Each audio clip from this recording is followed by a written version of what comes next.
নমস্কার বন্ধুরা, সকলকে জানাই শুভ রামনবমীর শুভেচ্ছা। রামনবমী আমরা পালন করি কারণ ভগবানের জন্মদিন সেদিন। আজকে অর্থাৎ রামনবমীর দিন ভগবান শ্রীরাম জন্মগ্রহণ করেন, তার জন্যই আমরা এই দিনটাকে সেলিব্রেট করি। এই রামনবমীর দিন আমরা ভগবানের কিছু লেসেন্সগুলোকে শেখার চেষ্টা করব এবং অনুসরণ করার চেষ্টা করব।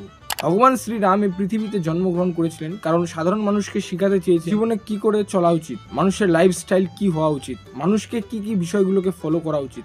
ভগবান শ্রীরাম পৃথিবীতে জন্মগ্রহণ করে এইসব বিষয়গুলোকে শিক্ষা দেওয়ার জন্য ভগবান রাম জন্মগ্রহণ করেন। আজকের এই ভিডিওটাতে ভগবান রামের 10টি লেসন শেখার চেষ্টা করব এবং আমরা রামায়ণ থেকে কি কি শিখতে পারি সেগুলোকে নিয়েও আলোচনা করব।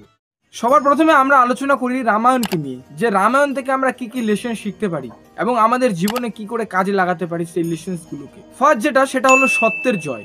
রামায়ণ আমাদের শেখায় সবচেয়ে গুরুত্বপূর্ণ বিষয় যে খারাপ যতই শক্তিশালী হোক না কেন সেটা সত্যের কাছে পরাজিত হয়ে যায়। সত্যের সর্বদাই জয় হয় এবং মিথ্যার সবসময় পরাজয় হয়, মিথ্যা যতই দুষ্ট বা বিষাক্ত হোক না কেন। 2 নাম্বার সেটা হলো খারাপ সঙ্গতির ক্ষমতা। আমরা সবাই জানতাম কইকেয়ী ভগবান রামকে তার ছেলের থেকেও বেশি ভালোবাসতেন, কিন্তু পরে মোহনলালার সাথে খারাপ মেলামেশার কারণে তাকে বনবাসে যেতে বলেছিলেন। 3 নাম্বার সেটা হলো ধৈর্য, সংকল্প ও উদ্যম। রামায়ণের সাবিরি একটা হলো ধৈর্যের নিখুঁত উদাহরণ।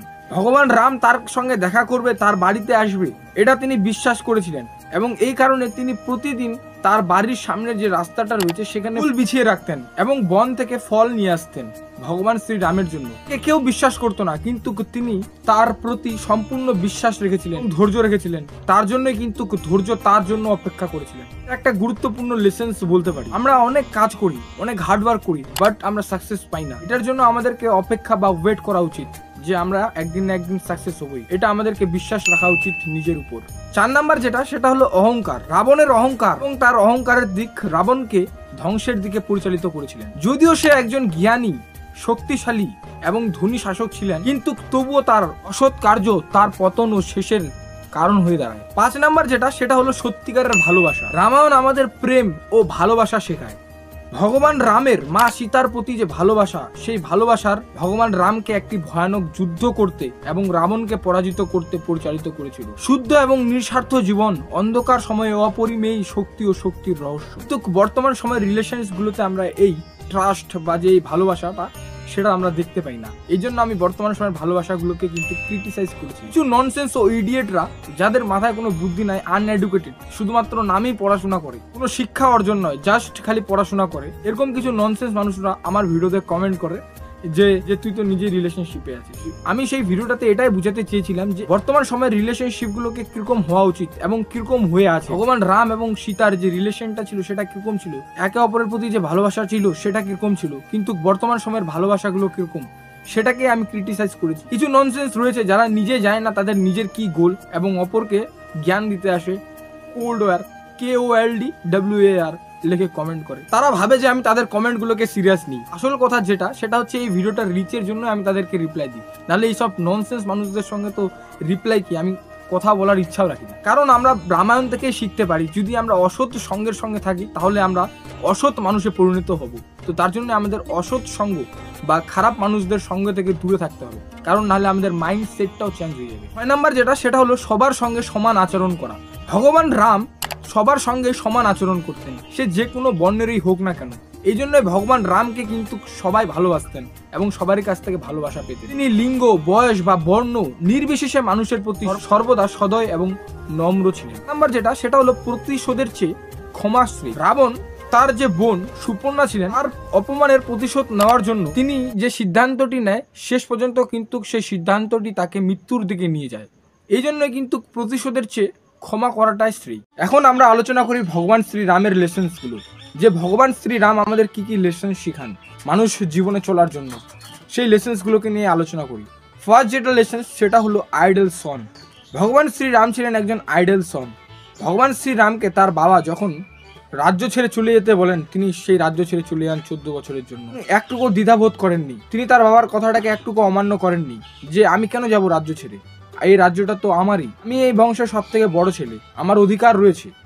কিন্তু এইসব কোনো কিছু না বলে তিনি 14 বছরের জন্য বনবাসে চলে যান। 2 নাম্বার তিনি ছিলেন আইডল ব্রাদার। তিনি আর্ডেল সনও ছিলেন এবং আর্ডেল বাজারও ছিলেন। আমরা যখন রামায়ণ দেখেছি তখনই আমরা বুঝতে পেরেছি যে ভগবান রামের সঙ্গে তার ভাইগুলোর কিরকম বন্ডিং ছিল, এর মধ্যে কিরকম ভালোবাসা ছিল। এখনকার জেনারেশনে এইসব দেখা যায় না। এই জন্য ভগবান রাম পৃথিবীতে জন্মগ্রহণ করে শিখিয়ে দিয়ে গেছেন যে কি করে এই পৃথিবীতে থাকা উচিত, ভাইদের সঙ্গে কিরকম ভালোবাসা, প্রীতি, স্নেহ থাকা উচিত এবং একজন কিরকম সন্তান হওয়া উচিত। 3 নাম্বার যেটা, সেটা হলো মোরাল অ্যান্ড প্রিন্সিপল, নৈতিক এবং নীতি। ভগবান রাম সর্বদা তার নৈতিক মূল্যবান এবং নীতির প্রতি অবিচলন ছিলেন, এমনকি কঠিনতম পর্যায়েও। রাগ, হতাশা, ক্রোধ কিছুই তার নীতি ও নৈতিকতাকে নাড়াতে পারেননি। এমনকি তিনি তার জ্ঞানের জন্য দুষ্ট লঙ্কার রাজা রাবণকে অভিবাদন জানান। রাবণকে বধ করার পরেও ভগবান রাম তাকে যোদ্ধা উপাধি দিয়েছিলেন। 4 নাম্বার যেটা, সেটা হলো নেভার লস হিজ টেম্পার। রাগ আমাদের সবচেয়ে বড় শত্রু। অনেক সময় রাগ এড়ানো খুব কঠিন হয়ে পড়ে। ভগবান রাম তার যাত্রার মাধ্যমে আমাদের রাগ ব্যবস্থাপনার একটি নিখুঁত পাঠ দেন। অযোধ্যার রাম তার জীবনে এত সমস্যা এবং বিজয়ের মুখোমুখি হওয়ার পরেও সবে মাত্র তার রাগাত্মিক দিকটি দেখাননি। 5 নাম্বার হলো ট্রুথফুলনেস। ভগবান সর্বদা সত্যের পথে চলতেন। তিনি সত্য ছাড়া মিথ্যার পথে চলতেন না। তিনি মিথ্যা কথাও বলতেন না। সত্য জানি আমরা কঠোর, এখনকার দিনে সত্যকে পালন করা অনেক মুশকিল, কিন্তু তবু আমাদের সত্যের পথে চলতে হবে। কারণ ভগবান রাম আমাদের এটাই শিক্ষা দেন যে মিথ্যা বা অসৎ যতই শক্তিশালী হোক না কেন, সত্যের কাছে তা পরাজিত হয়। এই জন্যই আমাদের সৎ পথে চলা উচিত বা চলতে হবে। 6 নাম্বার যেটা, সেটা হলো লয়ালিটি। লয়ালিটি, রাম হলেন সেই ব্যক্তি যিনি সমস্ত কিছুর উপর আনুগত্যের উপর জোর দেন। তিনি তার পরিবার এবং তার স্ত্রীর প্রতি অত্যন্ত নিবেদিত প্রাণ। তিনি তার চারপাশের লোকদের সুখ এবং দুঃখ, নিরাপত্তা নিশ্চিত করার জন্য তার নিজের চাহিদা এবং আকাঙ্ক্ষার দূরে রাখতে সর্বদা প্রস্তুত থাকেন।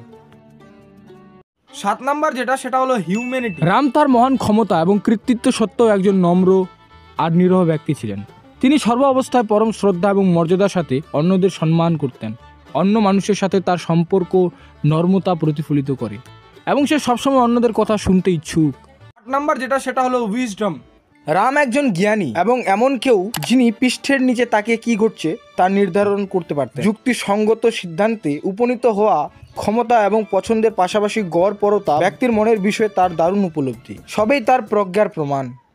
সেটা হলো কারেজ, সাহস। রাম একজন নির্ভীক যোদ্ধা ছিলেন। সাহস ও বীরত্ব প্রদর্শন করেন।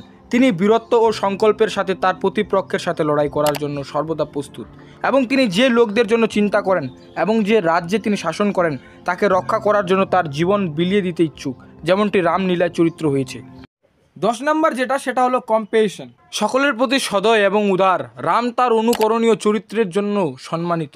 তার সহানুভূতির গভীর ক্ষমতা এবং অন্যান্য লোকদের সাথে সহানুভূতির একটি দুর্দান্ত অনুভূতি রয়েছে। অভাবীদের প্রতি সহানুভূতি তার ব্যক্তিত্বের অন্যতম প্রধান বৈশিষ্ট্য। ভিডিওর শেষে আমি তোমাদের এটাই বলতে চাই, কোনো জাত, ধর্ম, বর্ণ কোনো কিছুর জন্যই না এই ভিডিওটা সকল সাধারণ মানুষের জন্য। আমি কথা দিচ্ছি নেক্সট ভিডিওটা আমি হিন্দিতে বানাবো কি সেই ভিডিওটাকে এডিটিং চলতেছে এবং এই ভিডিওটা আমি রামনবমী স্পেশাল বানালাম। তো সকলকে রামনবমীর শুভেচ্ছা এবং ভিডিওটা ভালো লাগলে লাইক, চ্যানেলে নতুন হয়ে থাকলে সাবস্ক্রাইব এবং এই ভিডিওটাকে একটু শেয়ার করে দিও সকলের কাছে।